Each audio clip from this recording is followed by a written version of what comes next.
different light, and that's not a bad thing for What I like is the black and whites, because when I'm speeding, I can see them further away. You see, and then some people don't like them. Well, I like it because I can see it further away. The old white ones were hard for me to see when I'm... Well, especially when everything's white. Yeah. All the cars are white here. The reason that we want to go to visibility. High visibility. Look, my job is try to deter crime. I mean, once crime's occurred, we've already failed. So by having a highly visible police car, we hope that it has a deterrent effect on people committing crime, especially now with the economic downturn where I think that crime's going up. It's going up, and typically when people that normally would not turn to crime, that want to feed their family may turn to it, and so we have to be highly visible as a deterrent. Well, I mean, I've seen the statistics, and I'm glad you'll admit it's going up. A lot of police chiefs don't want to admit it's going up, but it is exploding. It is, and we try not to, it is what it is. You try your best, and in tight economic times, we need to make sure that we as a police department that we're positioned to keep people safe, because that's our primary function. I think the primary function of government is to keep people safe. Well, I'll say one good thing that did happen with the Austin police. My parents were out of town. Somebody kind of kicked in the back door, and the alarm went off. Within 2 minutes of the alarm going off, the police were there. They went in and checked the house, closed the door, waited for me to get there. Excellent. And I drove over, and they were very nice. So outstanding. Well, we've instituted, because you don't have an empty checkbook as a police department. The taxpayers only have so much money they can give us.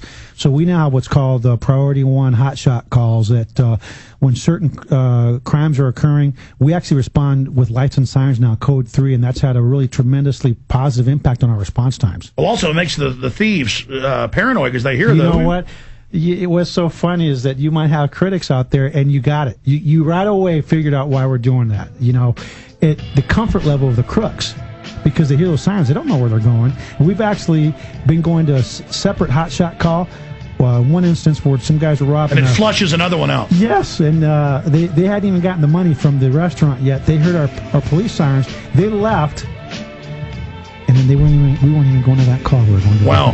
Police Chief Art Acevedo, quite a trooper coming in to run the gauntlet. We'll be right back after this quick break. May I have everybody's attention, please? I've come with a message of information. 9/11 was an inside job. Do you like being a puppet, sir? Do you like being a puppet for the New World Order? How do the American people know that 9/11 was a stage, was engineered by you, David Rockefeller, the Trilateral Commission, the CFR? Will you please sit down and shut up? The day that we stop asking questions is the day that we have allowed the seeds of despotism to grow at our own door. 7 years after the attacks of September 11th, a global awakening has taken place. An inside job? How dare you?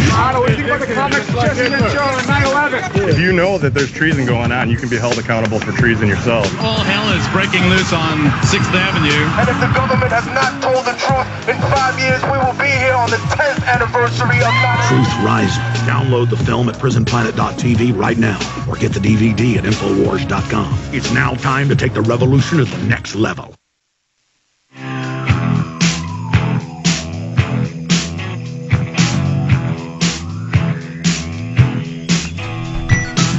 Chief, we got cut off by the break, and you're good for the rest of the hour, right? Yes. Okay, good.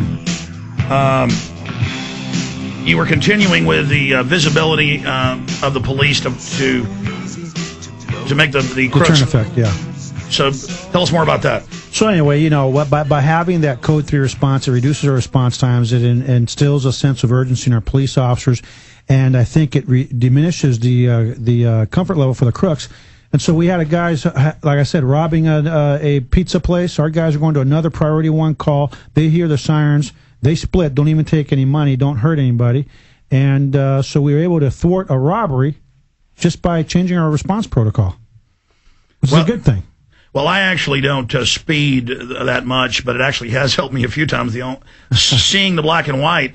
But I've noticed what the police are doing, especially because you got to raise revenue because the economy's down, is that the police always wait at the bottom of highway hills. And so I've got to put my car always on cruise control now, which then becomes a problem when I remember to slow down.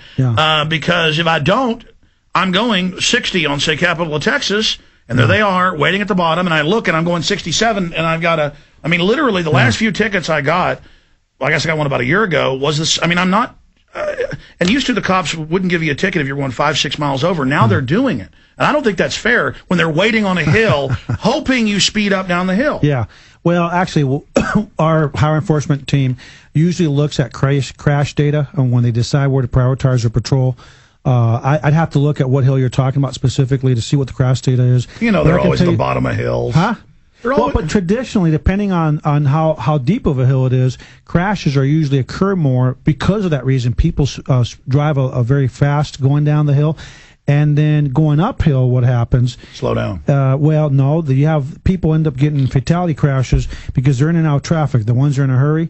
And what will happen is you have the big rigs, the big trucks that can't really go fast up the hill. And a car will change lanes, and here comes this guy, and all of a sudden we'll rear end and be decapitated by driving like maniacs. Well, since I had children, I haven't even had a fender bender because once you have children, they're with you, and you really start thinking about driving better. And I see these people that zoom around me for no reason. Yeah.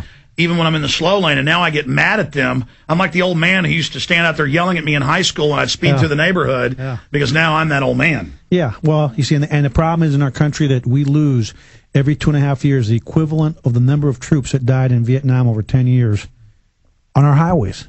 58,000.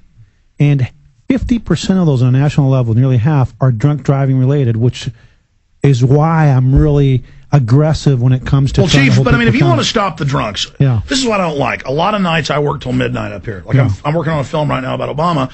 I left at midnight. Mm-hmm. And that's when the cops are out looking for drunks, and they get on my tail, other people's tails, and I'm driving home. And why run checkpoints? Why take blood? You can see drunks every night driving home. I see drunks. They either drive real slow, or they drive fast, or they speed up and slow down, and they're drifting around. And I see drunks every night. I mean, how could the police not catch them? Well, no, we do catch them. The problem isn't catching them. The problem is the second part of that is we need to get the evidence to be able to hold them accountable for two reasons. One, we want to get the conviction, not because we want to punish these folks, but because we want, through that conviction comes requirements to go to some educational programs. But that sets the precedent when you're out there with injectors sucking blood on the side of the road. I mean, if this is not on the side of the road. If this is constitutional, why wasn't it done before? Because it's a matter of people not exercising some leadership. Let me just say this. But is it a legal warrant? Because there are these rubber stamp warrants. Yeah, we talked about that. Well, here's the issue. If our officers have to prepare what's called a probable cause declaration, you know that in our city, our police officers have video cameras in their car where the stop is taped and the actions of the suspect are captured on tape. If our officers describe behavior and that probable cause declaration, and your attorney or you yourself as an intelligent person reviews the probable cause declaration and it does not match up with what they presented to the court, then you can file what's called a motion to suppress that evidence. The Supreme Court just ruled, as you know, last week, I have it here in the stack, that the motion to suppress isn't good anymore, and the police can even be wrong. It doesn't say by accident, on purpose, and still that case won't be thrown out. Yeah, I'm familiar with that. I read in the paper the other day, but I think when there's a intentional malicious, there's a difference between a mistake and falsely preparing a probable cause declaration or knowingly provide. First of all, it's a crime. If I describe behavior that's not, and but attorney generals don't go after cops for that. Well, we do get cops convicted every once in a while. Every day I read about police caught planting drugs on people. Well, I can tell you, it hasn't happened since I've been here, and we catch somebody planting drugs. I think you know how I feel about accountability. We will hold our people accountable because the majority of my cops are excellent, hardworking professionals. I'm not just saying that because you're here. I've been all over the country, and I want to say about the nicest police in the country are Austin, but I'm not saying that's too nice. I'll never forget a year and a half ago, Perry violates the federal law Logan Act. He goes to Bilderberg. He brags about it. Yeah. I'm bullhorning him, and the Austin PD walks up and says, "We're going to arrest you if you don't leave." Yeah. And I said, "I know Austin's lost a bunch of lawsuits. You better not." Well, I'll tell you the story when we get back. Okay. Because I had to sit there, and I didn't want to be in a confrontation with him. Yeah. He was trying to violate my First Amendment. Look, I know we've had callers holding for an hour and a half, 2 hours. We're just not going to be able to take calls right now. Besides the role for Joe Rogan or Bob Chapman before him. I apologize. Got a bunch of big guests tomorrow as well. I'll try